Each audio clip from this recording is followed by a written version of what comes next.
Hello all, இன்றைக்கி rose aroma கிச்சனில் என்னோடய ஃபேவரட் ஹாப்பிமா ஃப்ரைட் ரைஸ் தான் பண்ண போகிறேன். வாங்க எப்படி செய்யுதுன்னு பார்க்கலாம். ஃபஸ்ட்டு ஒரு கடாயில் ஆயில் ஆட் பண்ணிவிட்டு உடச்சி வச்சுருக்க 2 எக்ஸ் இதில் ஆட் பண்ணிக்கிறாங்க. இதில் பெப்பர் ஆட் பண்ணி நல்லா வறுத்து எடுத்து ஒரு பிளேட்டில் தனியாக வச்சுக்கலாங்க.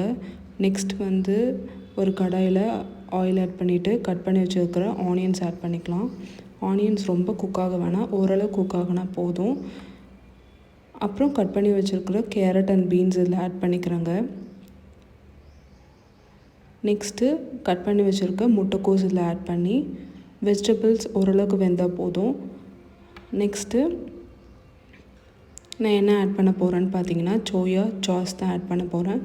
இது ரொம்பவே ஆப்ஷனல் தான், வேணுங்கிறவங்க ஆட் பண்ணிக்கலாம். நான் டேஸ்ட் என்ஹான்ஸ் பண்ணி கொடுக்கறதுக்காக இதில் ஆட் பண்ணியிருக்கேங்க. இப்போ கட் பண்ணி வச்சுருக்கிற ஃப்ரைட் ரைஸ் மிக்ஸ் இதில் ஆட் பண்ணிக்கலாம். ஹாப்பிமா ஃப்ரைட் ரைஸ் மிக்ஸ் எல்லாம் நல்லா கலந்து விட்டதுக்கப்புறம் வறுத்து வச்ச எக்ஸ் இதில் ஆட் பண்ணி வடித்து வச்ச ஒயிட் ரைஸ் இதில் ஆட் பண்ணிக்கலாங்க. அவ்வளோதாங்க. எல்லாம் நல்லா கலந்து விட்டதுக்கப்புறம் சூப்பரான ஹாப்பிமா ஃப்ரைட் ரைஸ் ரெடி ஆகிடுச்சு.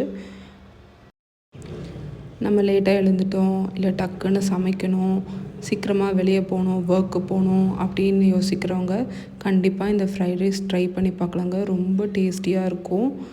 இதுக்கு டொமேட்டோ சாஸ் வச்சு சாப்பிட்டோம்னா ரொம்ப டேஸ்ட்டாக இருக்கும். கண்டிப்பாக ட்ரை பண்ணி பாருங்கள். பாய், லவ் யூ ஆல்.